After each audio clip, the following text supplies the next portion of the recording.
Hello, welcome to Chattanooga Chill's Ghost Stories.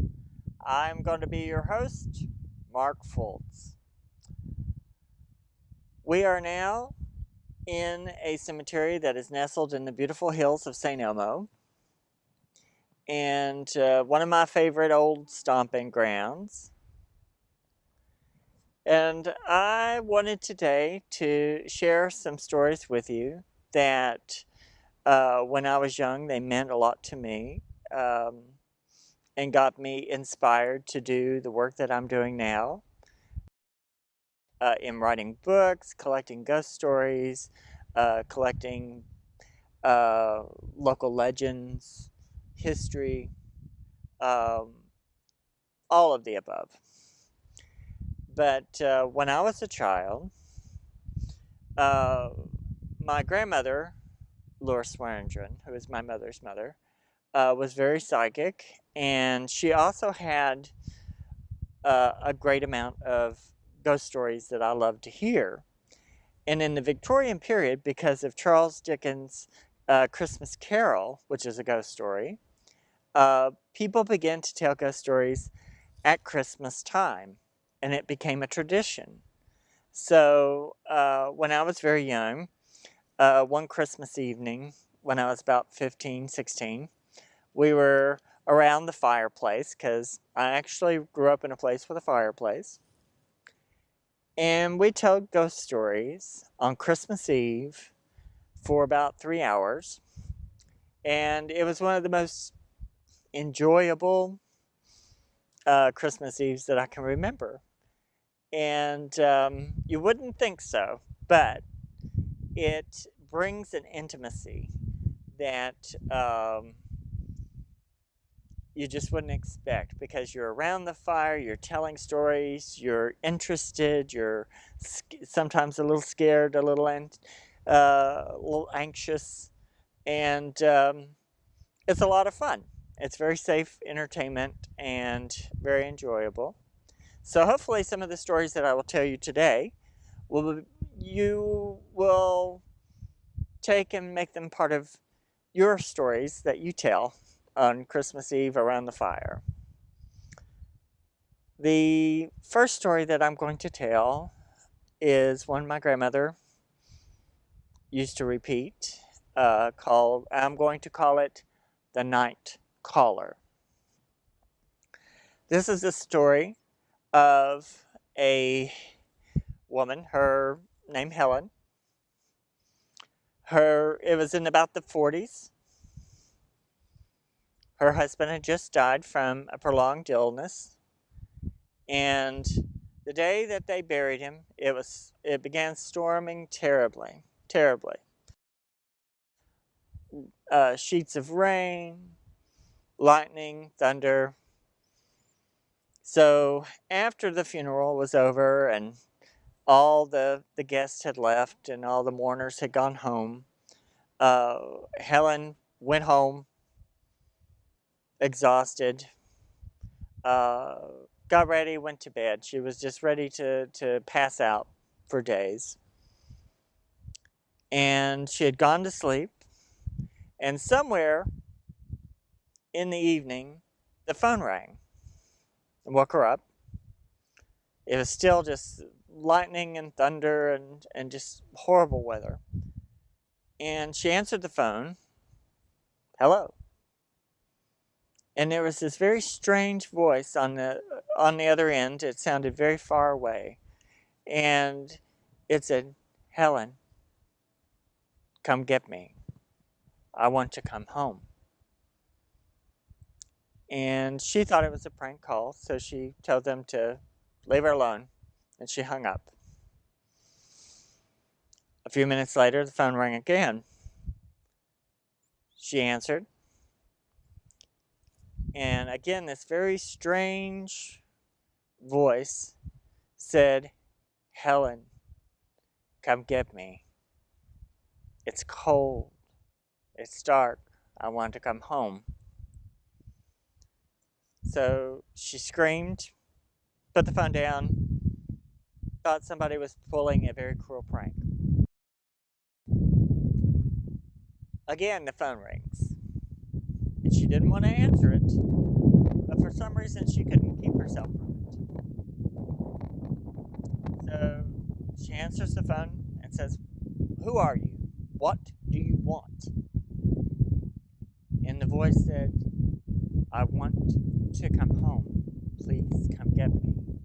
It's cold. It's wet. It's dark." And then she began to realize it was her husband's voice. The husband they had just buried this afternoon. So she screams, throws the phone down, runs to the car, races across town to the cemetery, jumps out of the car, runs across the cemetery looking for the grave that she had just been in front of just a few hours before. And she finds his grave, freshly dug, freshly finished, and his grave was very close to the road.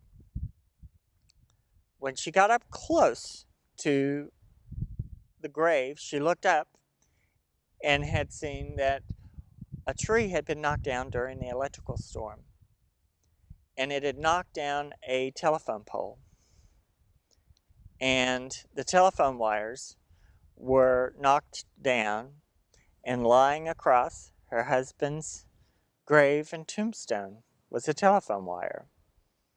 So her husband had been calling from beyond the grave. Now that one, if told well, can put the chills on anybody. Now, the next story I have is a little different. Back in the 1890s, the process of embalming had become widespread, but it still, a lot of places just didn't do it. If you died, you had to be buried within 48 hours. This woman had died unexpectedly.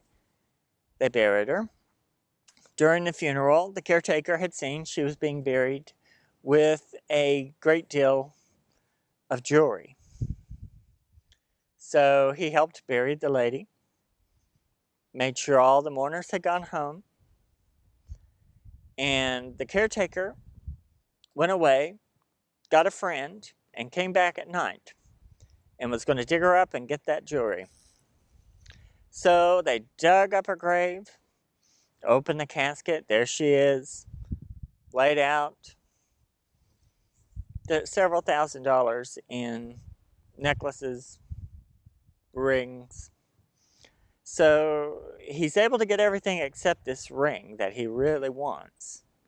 So he can't get it off her finger. So he breaks out a pocket knife, begins to cut her finger because he's going to cut it off and get the ring the easiest way. And as soon as he breaks the skin, the woman sits up and says, "What do you think you're doing?" So the grave robbers scream and jump out of the grave and run off. So she sits up, looks around, realizes she's in a grave, climbs out of the grave, walks a couple of miles back to her home, begins knocking on the windows and doors, trying to get her husband to let her in. Of course, he's not going to let her in. He just buried her. And eventually, he let her in. They had a doctor come over, and they realized she had been in a coma. And actually, the grave robber had saved her life.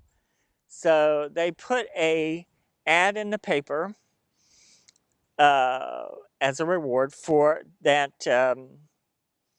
They would give the reward with no questions asked, but no one ever came to claim it. So that is a story of a different type. Now, one from this area that I'm not quite sure that it's a ghost story, but it's an interesting story. There was this 16-year-old girl who was killed in a car wreck. And they had buried her. And in a couple of days, they found the body had been dug up and molested. And they had no idea who would do this, why they would do this. Then, about a week later, a young man comes to the emergency room with this incredible case of blood poisoning. And they got out of him that him and a friend had known the girl, and kind of as a ritual thing, they had dug her up, molested the body, done a ritual. And he had blood poisoning from the embalming fluid from the girl. So, and there was a boy that had helped him. And within the next 2 weeks, both of those boys died screaming in agony. There was nothing they could do for them. They died terrible deaths from molesting the dead. So she had her revenge from beyond the grave. Just slightly. Now, Chattanooga is, of course, a very old place. We have the area we're in right now is, of course, my old stomping grounds. The Civil War came right through the center, down the roads here. Just a lot of history that in these areas, the Missionary Ridge around here, the end of the Revolutionary War was finished here. The Indians were here. The mound builders were here. The Mississippians were here. So we have just layer upon layer upon layer of unusual energy that can create phenomena. Sometimes it's active, sometimes it's recorded, sometimes it's just like a record. It just gets energy that gets kicked off by certain activity, certain circumstances, and it will make things happen. Now, the house I lived in St. Elmo, near 51st Street and St. Elmo Avenue, it was about 114 years old.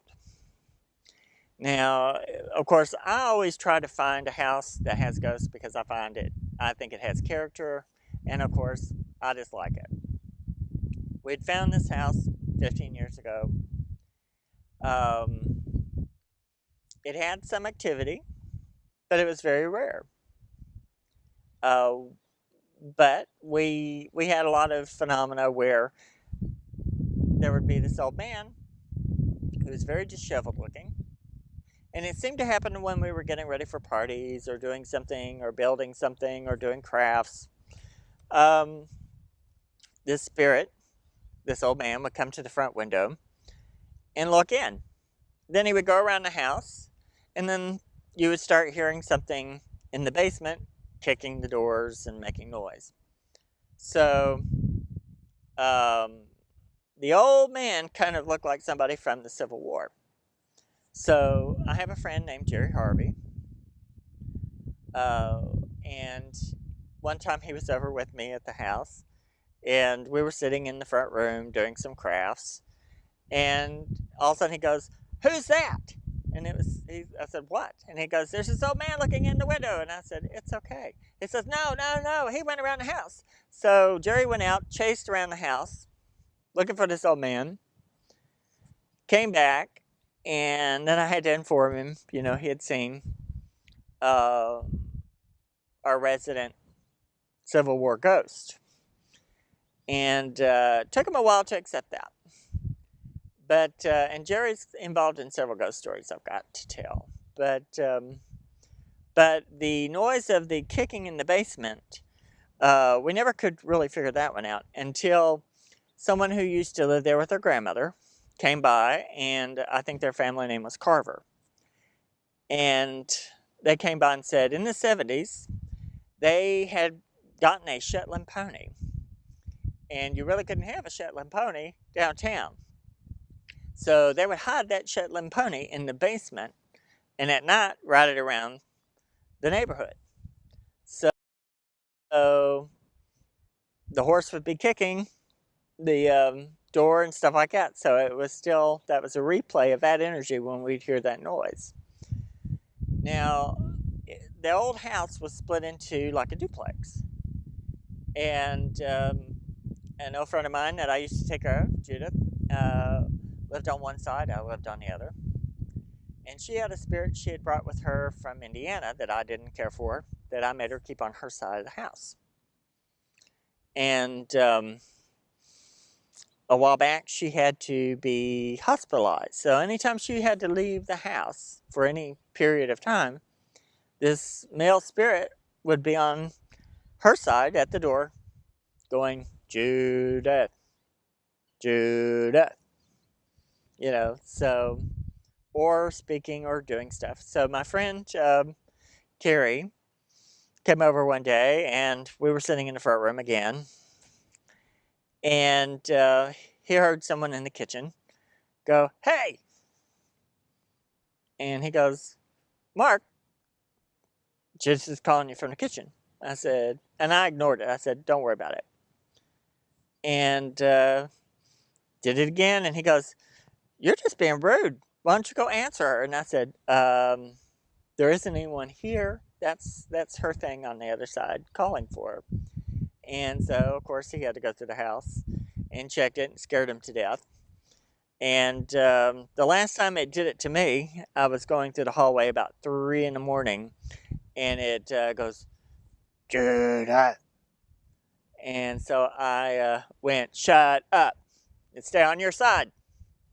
And so when I moved, when she went her way, I went my way.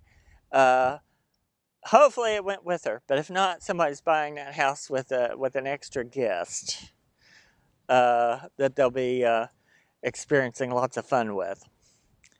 Now, Jerry Harvey, once again, features in a ghost story. He took me to a hospital in Fort Oglethorpe. And we went into this abandoned part of the hospital that's supposed to be haunted by a nurse named Nora.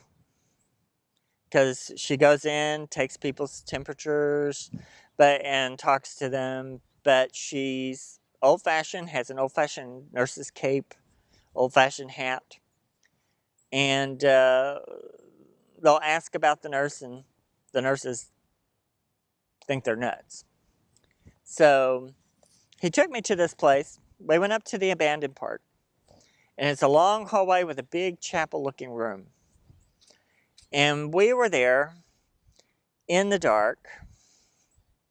And I did a spiritualist call to make it where I could communicate with the spirits.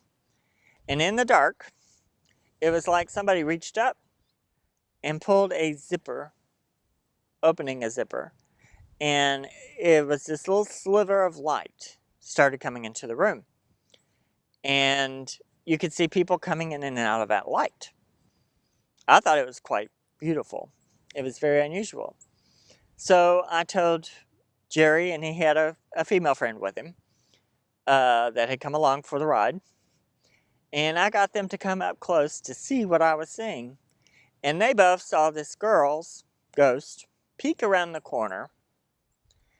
And when they did, he knocked me over, jumped over my body, ran out the door, dragging her behind him. I looked out the windows and saw this glassed-in staircase that went all the way to the parking lot. And I could see him going down three flights of stairs, running out to the parking lot, and he didn't stop until he got into his car.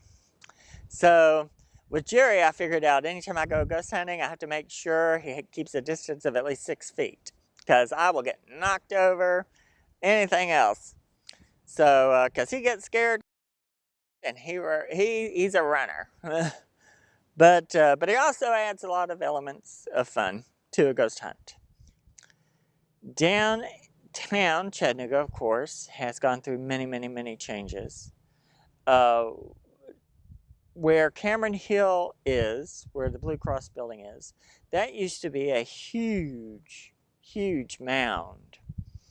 And at the foot of it was an actual burial mound from that they, I think they figured was about 2,000 or 3,000 years old. Um, and when the Civil War broke out, they built a fort on the mound called, and after the Civil War, when people began to really build and come in, the rich people built beautiful mansions on the hill. The mansions were on the front, and on the back were the shanties where the servants lived to take care of the mansions. And there was a incline that went up the hill to a casino that was up there in the 1800s, and very beautiful, spectacular place. And during the early part of last century, before they began to cut into Cameron Hill, they scraped the mound that is there off into the river. And they figured that they scraped the remains of about 20,000 Indians into the riverside. And they'd found things like a copper crown. My grandfather, who was a construction worker in that period, who did other sites in Chattanooga, said people would just follow behind the bulldozers picking up bones and pottery and things like that, and considered it like finding, treasure, instead of realizing, they were picking up fragments of burial grounds. And Cameron Hill was always kind of considered cursed. And it had its mansions. They were beautiful. Eventually, they began to go downhill, and in the 60s, against thousands of people's wishes, they tore all the mansions down, cut the hill in half. And then after that, they keep continuing cutting it down until it's just nothing really now. It has the Blue Cross building on it. But there were stories of some of the mansions up there that were haunted. There was one where a lady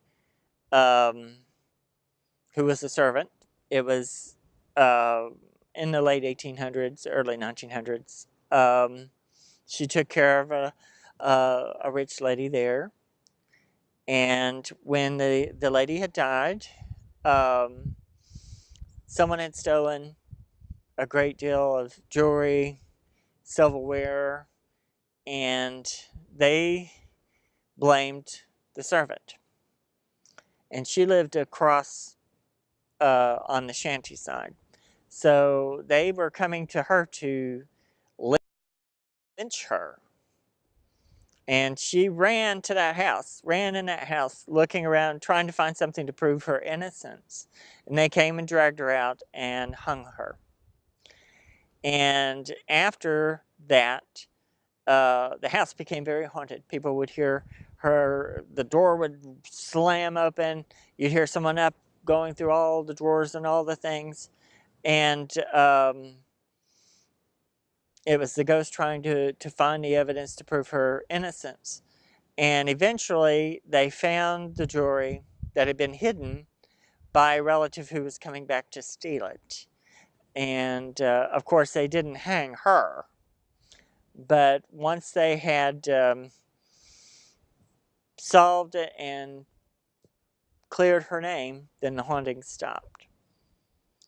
But the things from the hill, when they scraped off the mound into the river, there are many, many legends about caves. That there's a hidden cave that a man said he found 12 mummies sitting in a sitting position in a circle, one with a crown. Things like that. Just all sorts of strange little stories.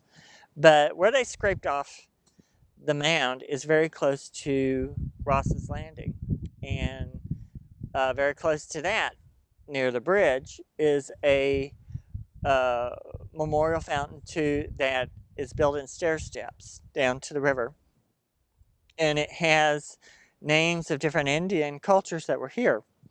Well, the Indians that were from the mound were different than the ones that they are listing on the steps, and so it kind of angered them, and they have a terrible time getting the stair step fountain to work, and apparently they had to just give up. But it's because they have rival Indian groups on the memorial with them. So they need to go down and cleanse that and do that. But that is, I believe, from the Indian spirits. Near that is where the Hunter Art Museum is. At one time, the cliff was covered with Victorian mansions and cottages, and I think it was like 1907, somewhere around there. There was a lady named Augusta Hoffman who lived there, who was worked as a seamstress at a large store here. At that time, women were still wearing corsets and had to have special blouses made, and skirts and everything had to be created because there wasn't a whole lot of store-bought goods. You had to have a lot of things made, and that was her business. And she also had money, and she had a nephew and his wife that had hit hard times, and they borrowed about $2,000 from her, which was a huge amount of money at that time. And they could not pay it back. She wouldn't let them forget it. So she decided to move in on them for free rent to get back to be paid back for the money that she was owed. And apparently they resented her. And at one point, the last anyone had seen of Augusta, she was supposed to have gone seen her sister in Knoxville, and she just disappeared. And the couple had moved into Augusta's old house. People were talking about this terrible smell that was there for 6 months, and they would just say, "Oh, it's this, it's this, it's the septic, it's this, it's," and so they got around it. So about 10 years later, someone found Augusta's skeleton under the floor, and her nephew and his wife were arrested and charged, and it became an international trial. And but because the evidence was they felt like it was circumstantial, they were able to get off from the murder charges. But Augusta was still, her ghost was haunting. And when they tore down the cottages and the mansions to make a parking lot for the Hunter Art Museum, her mansion, which was on the parking lot area, just moved into the Hunter Art Museum. And 20 years ago, I went and investigated. And when she appears to a lot of people, she looks very bloody, very bludgeoned. And when she appeared to me, she was neat, tidy, dressed very ladylike, didn't want to address those issues. But she still haunts the Hunter Art Museum. And there are several ghosts in the Hunter Art Museum, but she's one that she didn't live there, but she wanted to live in the house, so she just moved in there. And a few years ago, there was a friend of mine, Ann Raines. She knew someone that had gone into the place before she'd heard our story, and Augusta Hoffman had been buried under the floor at the place she had been murdered at. Well, the woman came into the Hunter Art Museum and went up to the curator and said, I'm sensitive. I see this woman who's coming out from underneath the floor here. So she's been reported. She lives there, but she's not destructive or scary, but she is still known to live in the hunter.